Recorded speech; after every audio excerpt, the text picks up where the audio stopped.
Assalamu alaikum, my name is Nadeem and I welcome you on my channel. पिछली video में मैंने बताया था कि अगर अभी तक रेजिडेंट्स को ICA का ग्रीन मैसेज या GDRFA का अप्रूवल नहीं मिला तो उन्हें कंपनीज से कांटेक्ट करना चाहिए ताकि कंपनीज या स्पॉन्सर्स उन रेजिडेंट्स के लिए ICA या GDRFA में अप्रूवल के लिए अप्लाई करें। आज की इस वीडियो में मैं आपको एप्लीकेशन टेम्पलेट दिखाऊंगा कि इस तरह की एप्लीकेशन टाइप करके आपकी कंपनी या स्पॉन्सर ICA या GDRFA में सबमिट कर सकते हैं। लेकिन उससे पहले मैं आपको एक वीडियो क्लिप दिखाऊंगा जिसमें आप खुद देखेंगे कि GDRFA के general director residents return permit का क्या कह रहे हैं।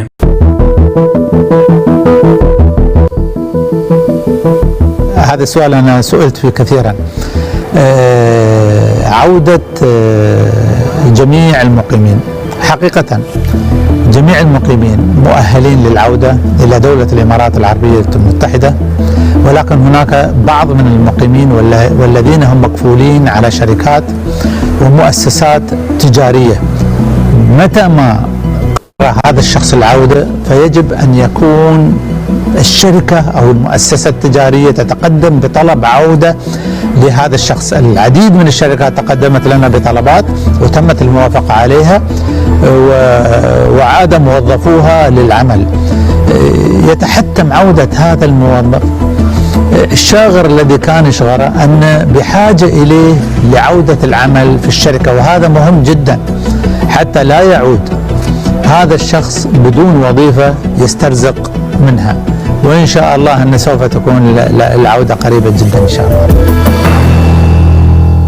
तो आपने सुना कि GDRFA के जनरल डायरेक्टर ने कहा है कि कुछ कंपनीज को अपने स्पॉन्सर्ड एम्प्लॉइज के रिटर्न परमिट के लिए जरूर अप्लाई करना चाहिए और उन्होंने कुछ ऐसी एप्लीकेशंस अप्रूव भी की हैं और ये उनके लिए बहुत अहम है क्योंकि रेजिडेंट्स एम्प्लॉयमेंट गारंटी के साथ UAE रिटर्न होंगे। UAE एंट्री बैन करने के पीछे UAE गवर्नमेंट के दो मेन मोटिव्स थे। नंबर 1 मोटिव तो कोरोना वायरस के स्प्रेड को रोकना था और दूसरी बड़ी रीजन ये थी कि बिजनेसेस तो बंद थे, तो ऐसे में अगर मजीद रेजिडेंट्स UAE एंटर हो तो फिर कंपनीज के लिए रेजिडेंट्स को या अपने एम्प्लॉइज को सैलरी पे करना बहुत मुश्किल था। तो इस तरह से कंपनी पर बर्डन मजीद बढ़ जाता। तो इसलिए UAE गवर्नमेंट ने लॉकडाउन किया। लॉकडाउन करने के बाद UAE एंट्री बैन कर दी और लॉकडाउन ओपन होने के बाद काफी सारे रेजिडेंट्स को UAE एंट्री का अप्रूवल मिल चुका है। ताहम अगर रेजिडेंट्स को अप्रूवल नहीं मिला तो GDRFA के जनरल डायरेक्टर के मुताबिक कंपनीज को अपने एम्प्लॉइज के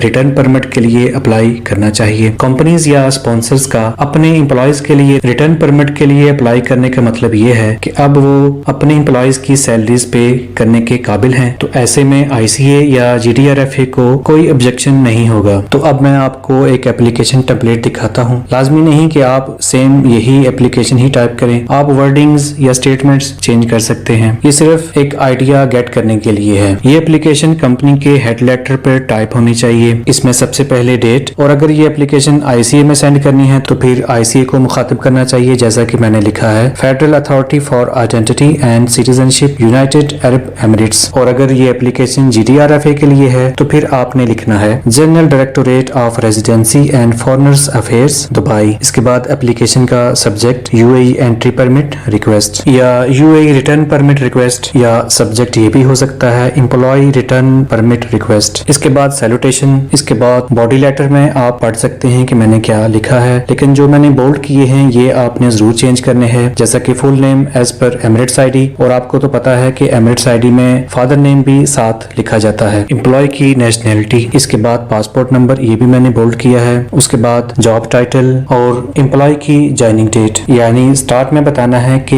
ये रेजिडेंट या ये एम्प्लॉय की नेशनैलिटी जिसका पासपोर्ट नंबर ये है और उसकी जॉब टाइटल ये है, इस डेट से कंपनी में वर्क कर रहा है और इस डेट से लेकर इस डेट तक इसकी वेकेशंस थी। ताहम कोरोना वायरस की वजह से वो UAE वापस नहीं आ सका और इससे नीचे रिटर्न परमिट के लिए रिक्वेस्ट करना है। लास्ट में रिगार्ड्स योर सिंसियरली के बाद कंपनी का नाम, इससे नीचे कंपनी का HR नेम और साइन, या जो भी कंपनी का रिस्पॉन्सिबल पर्सन है उसका नाम और साइन करके कंपनी स्टाम्प लगानी है। जिसके बाद ये एप्लीकेशन ICA या GDRFA को सबमिट की जा सकती है। That's all for now. انشاءاللہ اگلی ویڈیو میں پھر بات ہوگی. Till then take care and اللہ حافظ.